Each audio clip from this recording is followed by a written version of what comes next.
anniversary of Israel's aggression, their newest phase of aggression on the Palestinians and on the Lebanese people and the axis of resistance. Thank you for being here today to gather and meet on the land of the Ghana people, the indigenous people of this land that have gone through the same suffering, the onslaught of capitalism, of imperialism, of the Western systems that the Palestinians are going through. The people of this land, for us to be living here and working amongst each other, people of this land, the indigenous people, had to be slaughtered. This is an occupational force, just like the Palestinians are living under occupation. Never forget that. So when we are advocating for indigenous people, for the Palestinians, for the Arabs, for the Muslims, for the Sudanese, for the Congolese people, for the West Papuan people, we are all suffering under the same systems. The same people that sit in this parliament are bombing the Palestinians, are oppressing you. Our friends, our family who cannot afford to pay their mortgages, they cannot afford to pay for their babies to look after their families. It is the same system hunting all of us, and we say enough is enough.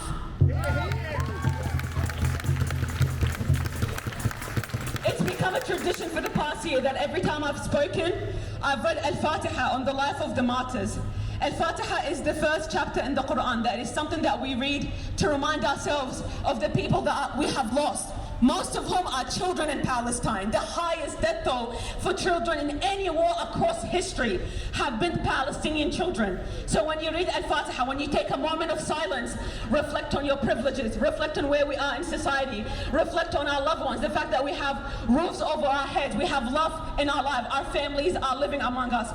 Take a moment to reflect, please. It's been 12 months, 52 weeks of us standing here, begging the people sitting here to end this, and nothing has worked.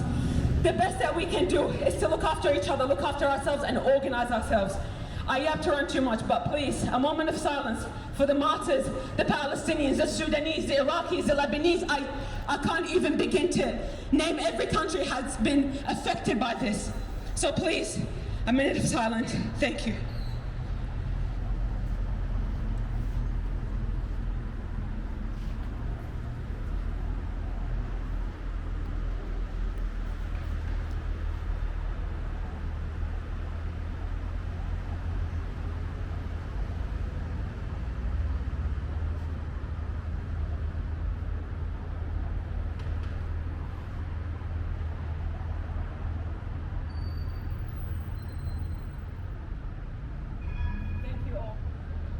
Well, I was louder than the mic for a second.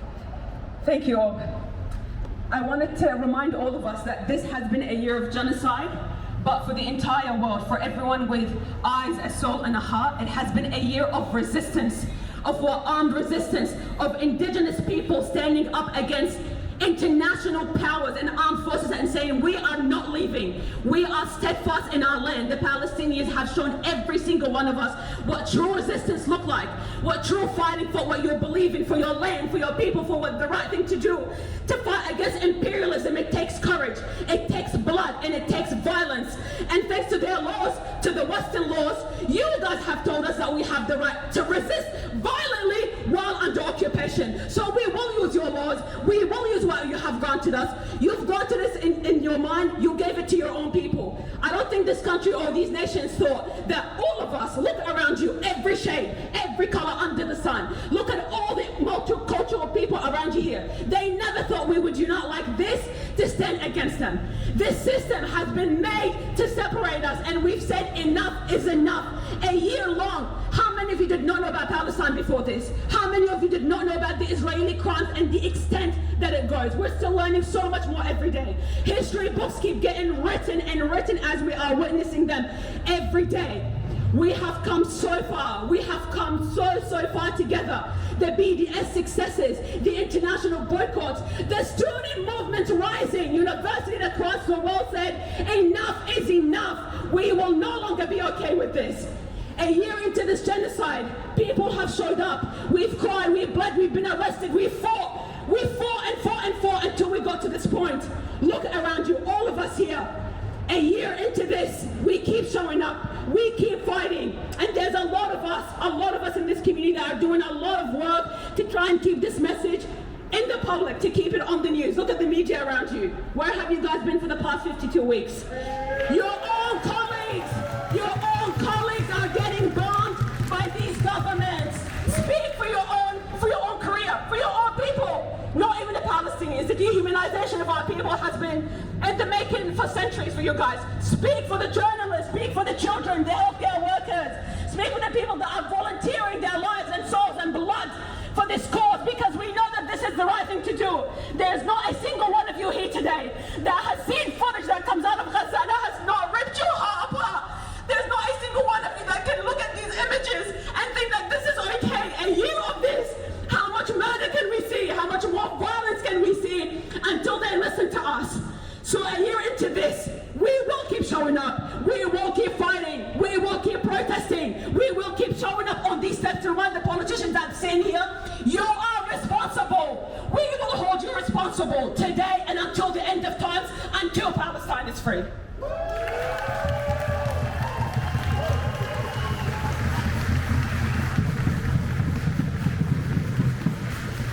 For our first speaker today, I'd like to please invite Mike Khazam. He is an activist for Palestine. Please make him feel welcome.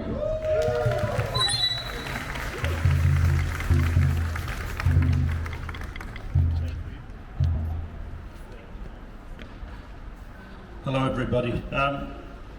Thank you to the organisers today for asking me to speak. I came today not expecting to be a speaker, but I'm very happy to address you. I also have to comment on the sad fact that the media are only interested when there's the possibility of an arrest or a scuffle or something sensational. That's really sad. All of the people here today are aware that there's been a genocide going on in Gaza for a year now. We've all seen it in horrific detail. The world has seen it, the International Court of Justice has ruled on it, and as we've said so many times, the only response from our government and from the American government is to remain silent in the case of our government, in the case of the American government, to ship more bombs. The absence of humanity that we've seen has been truly astonishing. It's been disheartening, not just to people with connections to the Middle East, whether they be Palestinians or Muslims, but to so many people in the community. I've had people come up to me who've never spoken to me about politics. My mechanic, my mother's podiatrist. People come up to me and say, why can't anybody stop this? Why can't they do something about it? And it's a great question, and it goes to the question of power and who holds power. We, in our own small way, the Solidarity Movement, and there's people here of lots of different perspectives, we are trying to hold the people in power to account, and we are trying to fight against overwhelming odds. When you look at the garbage in the Murdoch press, the mouthpiece for Israel, pushing genocide on a daily basis, excusing apartheid, excusing the settlement, ignoring reports of the torture of prisoners, of the starvation of people, of the blowing up of hospitals, all irrelevant news. So we in our small way are speaking up against this. We're trying to put pressure on the people in power to react with some humanity and to react in a way that's consistent with international law.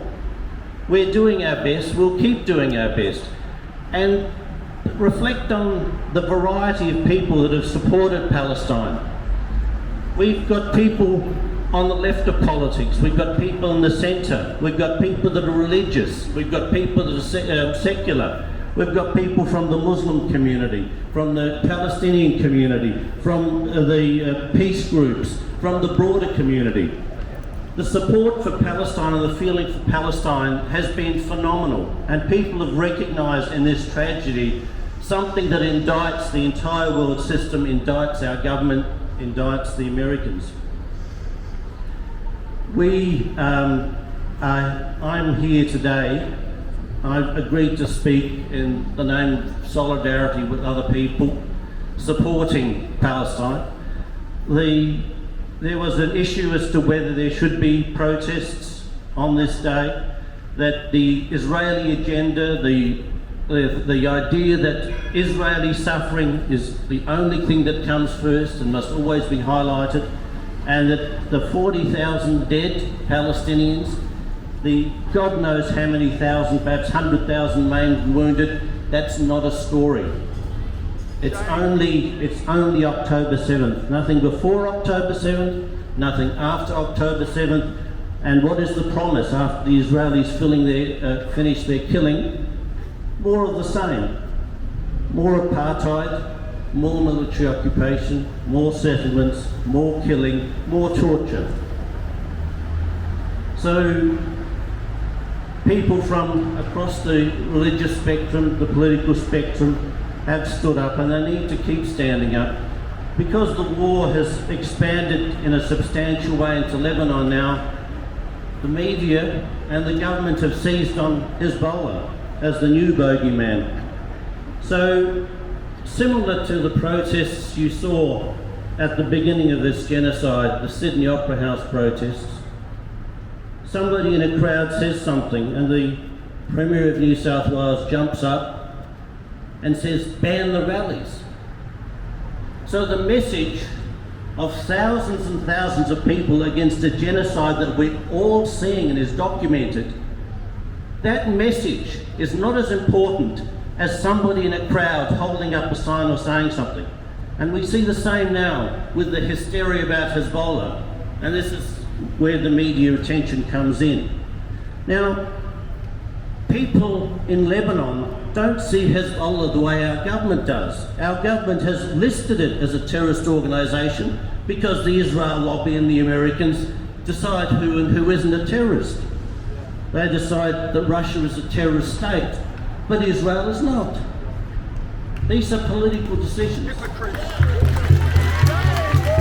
These are ideological decisions. So I'm not standing here to advocate for one or other group, whether it be Hamas or Hezbollah or anyone else, or anything they might do or may not do. But I am here to speak the truth.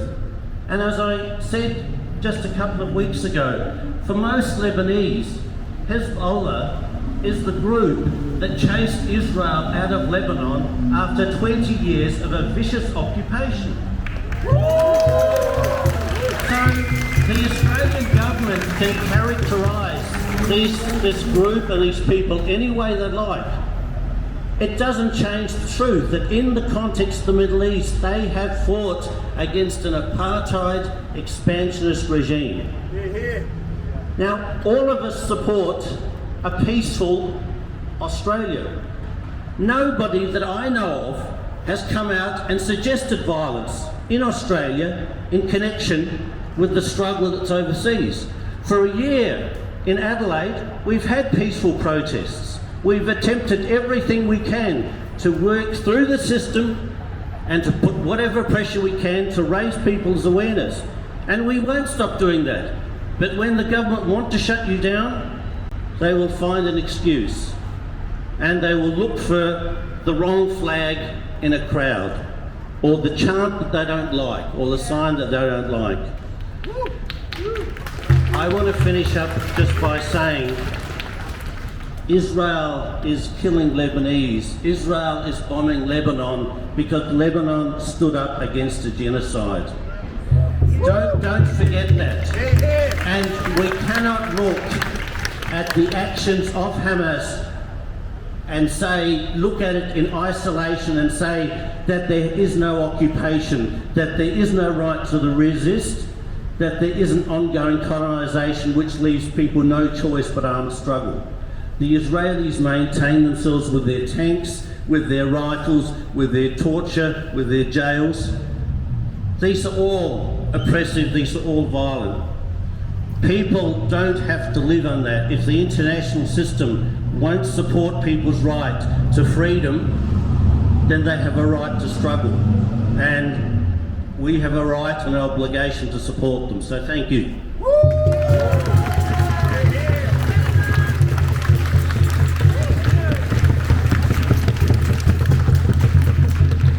Free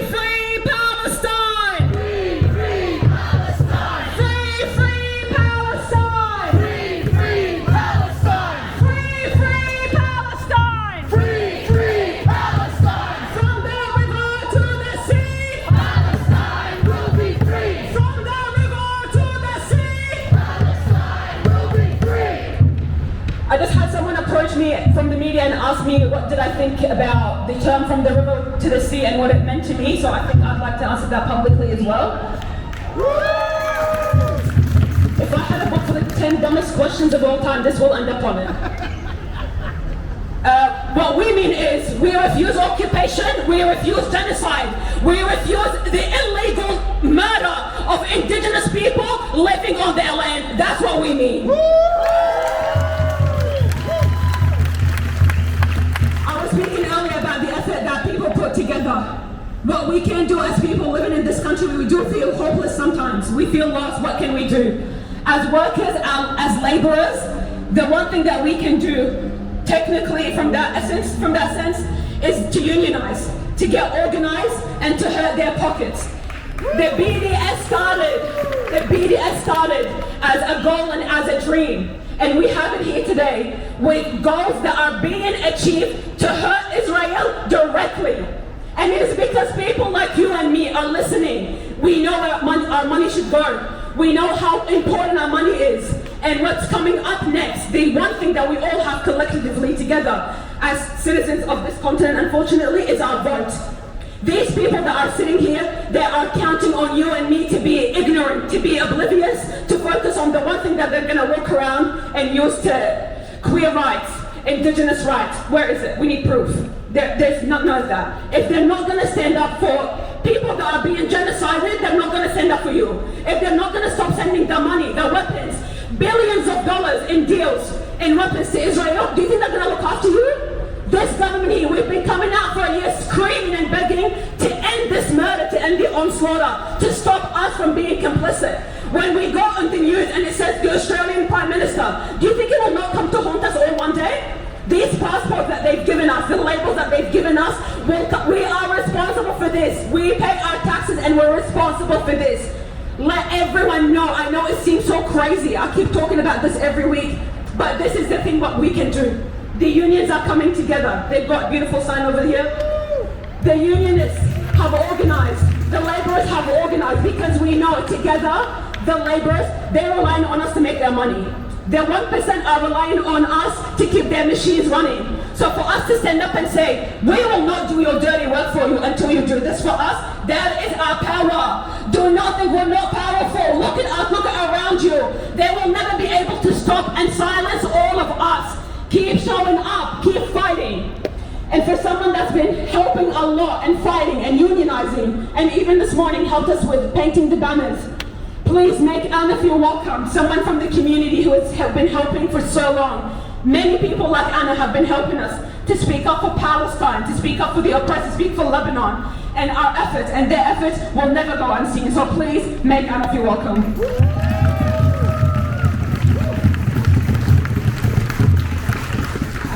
Hi everyone. I'm going to keep this brief because after a year of the atrocities that we've seen, the injustices that we know are happening, I don't actually have that many words left. Unionists for Palestine has been working for the past year to use the collective power of unions to create change for Palestine. Globally, unions have been demanding justice for the Palestinian people. Worker-led actions in Italy, Canada, India, Belgium, Spain and the UK have blocked the transport of weapons being sent to Israel. This week, we have had a significant win as the National Tertiary Education Union voted overwhelmingly to support an academic boycott of Israel. They have demanded universities cut all ties with institutions and weapons companies supporting the genocide and begin the process of demilitarising our universities. Anti-EU activists for Palestine have been campaigning for over a decade to have recognised support of BDS, and it has finally been achieved. Sometimes what we are up against is really overwhelming, but if we continue to stand up for Palestine, in the end we will win and Palestine will be free.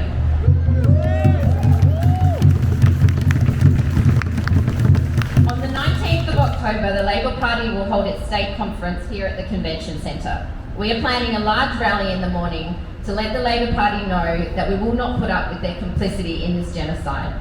We demand that the Labor Party recognise Palestine as a nation, recall our ambassador and cut all ties with Israel.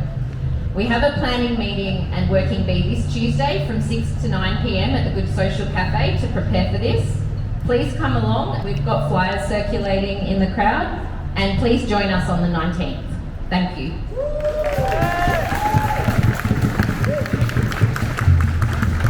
Free, free Palestine! Free, free Palestine! Free, free Palestine! Free, free Palestine! From the river to the sea! Palestine will be free! From the river to the sea! Palestine will be free! From the sea to the river!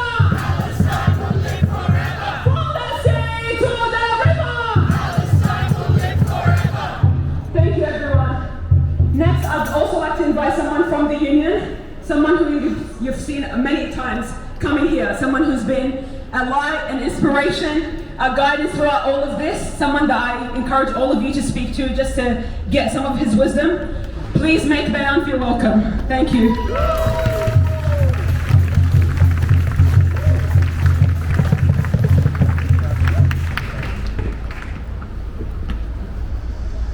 Assalamu alaikum everyone, peace be upon you. So peace is always will be our goal. Love, compassion for humanity, as simple as this one. But that doesn't mean that we are going to be what you call to accept any kind of genocide or atrocity. We will resist by any means necessary, as simple as this one. I would like to remind you that we are on a stolen land. Sovereignty never been ceded or conceded. I pay my respect to the elders of the Ghana land, past, present, and emerging.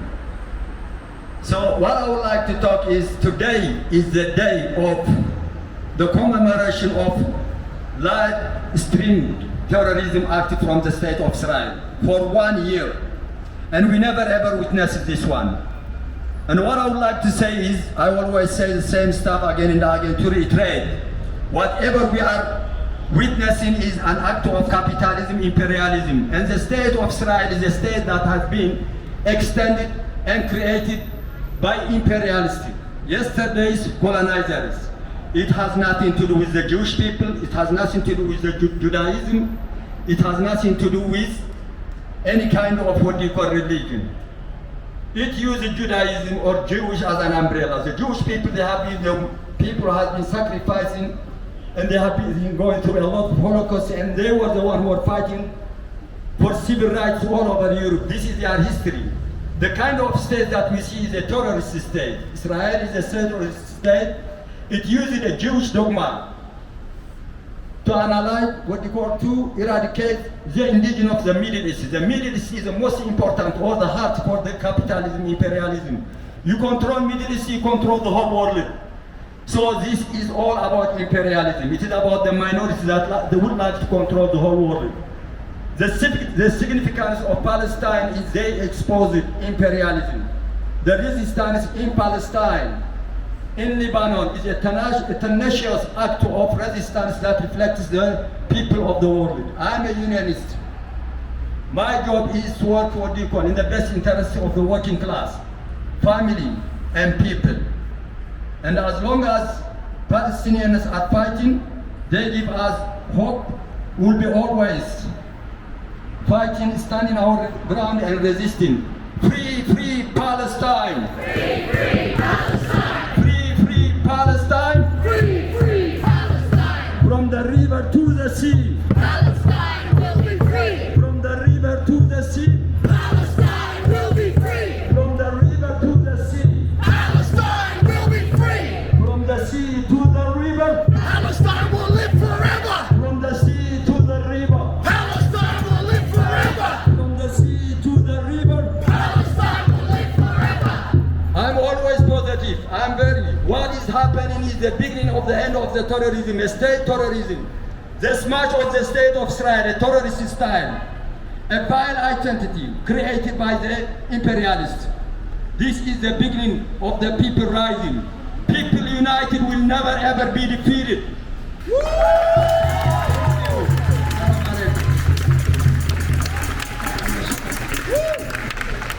Free, free Palestine! Free, free Palestine! Free, free Palestine! Free, free Palestine! Free, free Palestine! Free, free Palestine! Long live the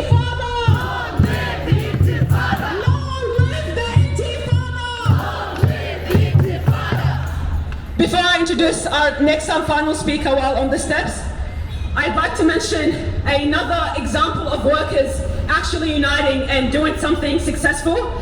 The dock workers in America from both East and West Coast have boycotted, for the past few weeks because it came out that they've made $4 billion in profit from the shipment companies, and the workers got none of that. They striked for 1 week, I think it was, and they managed to score a 61% increase to their wages over 5 years. Within 1 week, workers from one industry came together and said, if you're not listening to us, the entire economic collapse of America will start this week, and they did it. This is an example of the people coming together, of uniting, of organizing ourselves. It works. It's worked again and again and again. But there's been millions and billions of dollars into propaganda and media trying to brainwash every single one of you to think, what am I going to do? What will my vote do? What will my taxes do? This is what unity does to us. We have freed South Africa to an extent. Apartheid never ends. To free South Africa to an extent by these international boycotts, students, businesses, the Olympics. There's a lot of work that we can do together to stop the end of Israel, and it's starting. 40,000 businesses have closed down. God the riddance, one at a time. They will leave, they will leave, they will always leave. The occupiers will always leave. They will not fight for the land that is not theirs. The white South Africans did the exact same. As soon as the resistance rise up, they all left. And it will happen in Palestine, and you're seeing the Israeli airports flooded with occupiers leaving. Go back to where you come from. It is not your land. This is what occupation, the end of occupation will look like. They will all go back to where they came from with their dual citizens. Next, I'd like to invite someone who is gearing close to this cause, someone who's been on the Zionist radar for a very long time for her staunch stance for Palestine. We have people, like I said, in this community that have been fighting for this cause for many years, publicly and behind closed doors. So please make Habiba feel very welcome. Thank you.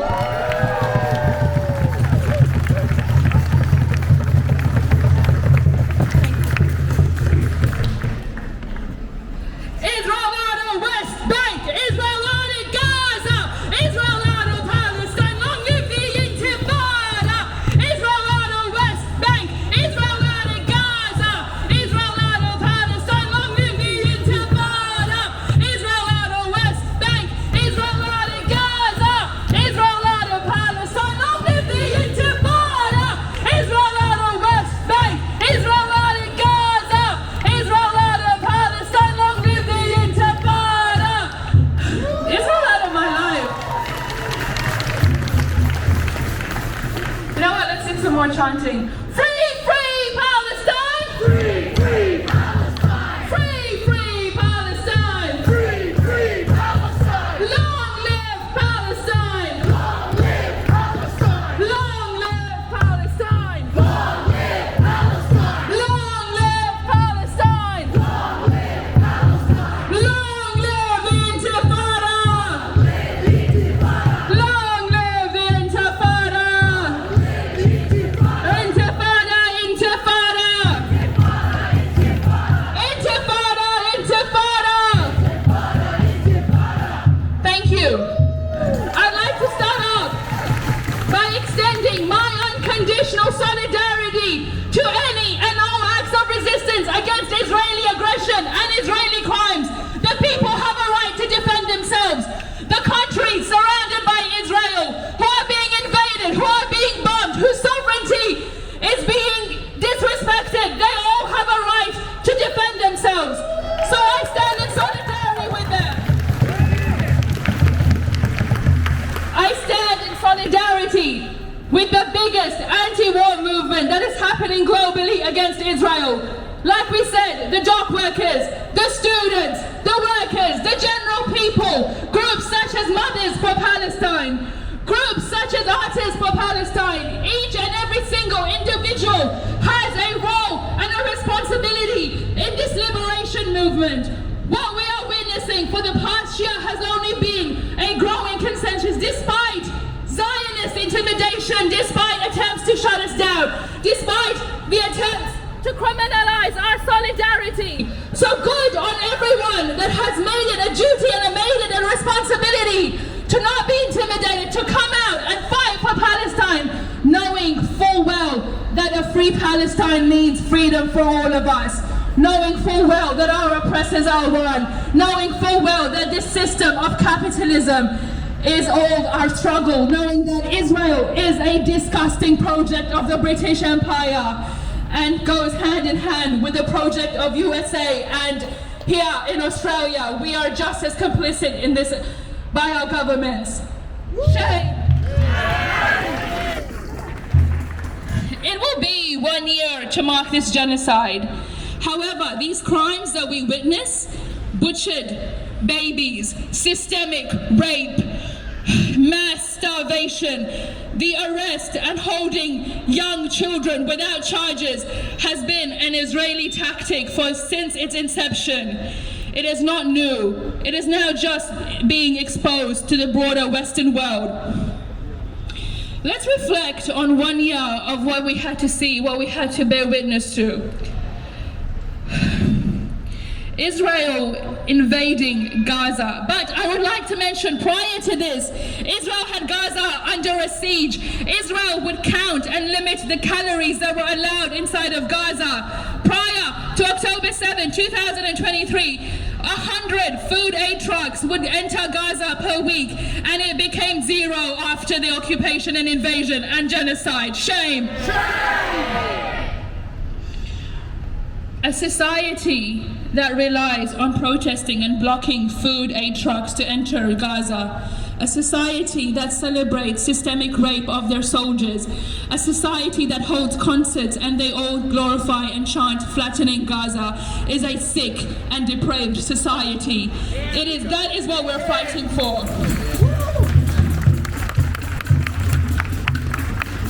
There are too many killed children.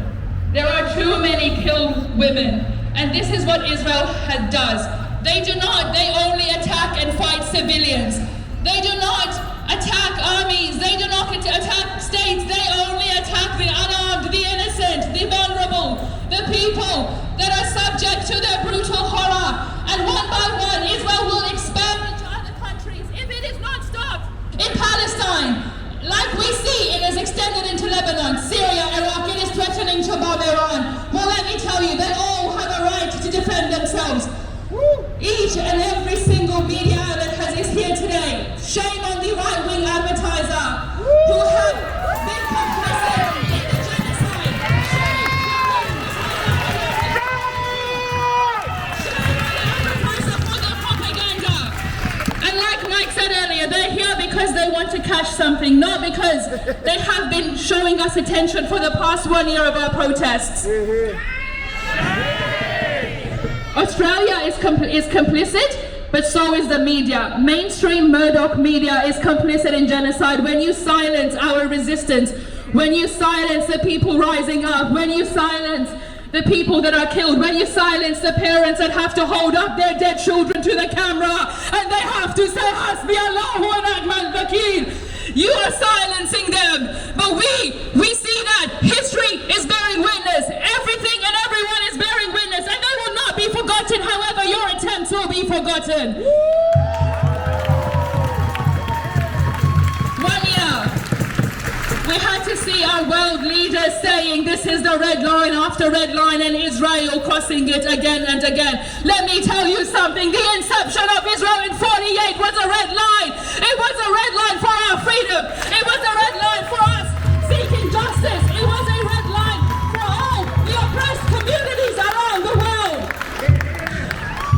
The invasion and bombing of refugee camps, the endless supply. By the way, since 7th of October 2023 up until now, the USA have provided over $100 billion of military aid to Israel. $100 billion of military aid to Israel, while their own people are starving, while they have the highest incarceration rates around the world, while there are homeless people, while people don't have access to medical aid and medical care.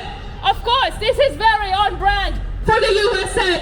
Because in Gaza, there are no functioning hospitals. In Gaza, Israel would pretend and dress up and disguise themselves as medics. They will enter the hospital and they will shoot anyone ruthlessly. They will arrest all hospital staff, and then they will leave the babies to die and rot in incubators. This is the legacy of the Zionist state. The legacy of the Zionist state is witnessing young men being raped by hot iron rods and their organs being forever damaged, and then these rapists will be welcomed onto national TV to be celebrated. This is our fight, and we the people, in our thousands, in our millions, in our tens, in our 20s, we will stand up against that. You will never be able to criminalize our solidarity. I've been arrested this time last year for expressing my support for the people of Gaza fighting back, and nothing happened. We should not be afraid. They are the cowards. They are the losers. History will remember them as on the wrong side, and history will remember them as the people that lost, because our power, our collective power will win.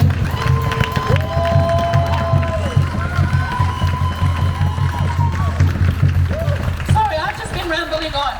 One thing I'd like to mention here, the Foreign Minister, Penny Wong, Prime Minister, Anthony Albanese, boo, Labour, boo.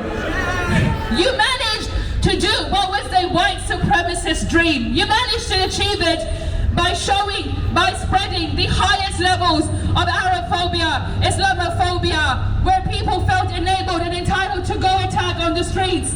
Shame, shame, that is what they did. Criminals. Penny Wong, when Israel bombed and invaded Lebanon, Penny Wong this time didn't even say, oh, I call for restraint. No, they didn't do that. What Penny Wong did is say to all Lebanese Australians, get out the way. And then she stopped flights coming out of Lebanon. Shame. Shame. To ask a people being slaughtered to step aside politely while the aggression carries on is the legacy of Labour.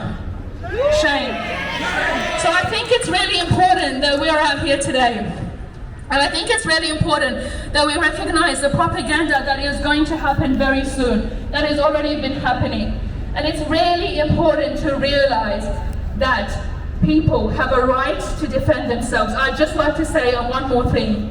In history, Nelson Mandela, Fred Hampton, Assata Shakur, all these people have been designated as terrorists. And Hassan Nasrallah, Israel killing him was a war crime. Woo! That's it. And he's a designated terrorist. This is all I'd like to leave the crowd with. على أرض تلاقيني أنا لأهلي أنا فديهم أنا دمي فلسطيني فلسطيني فلسطيني أنا دمي فلسطيني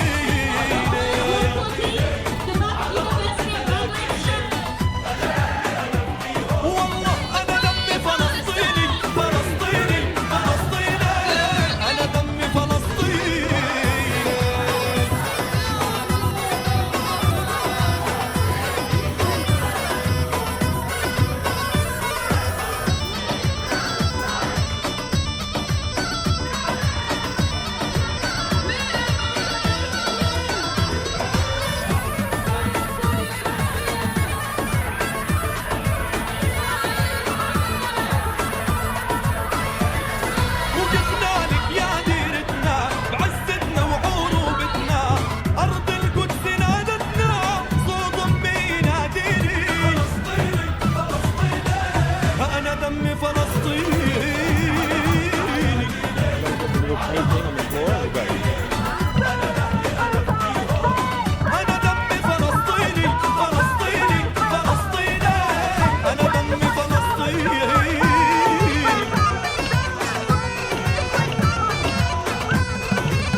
أنا دمي فلسطيني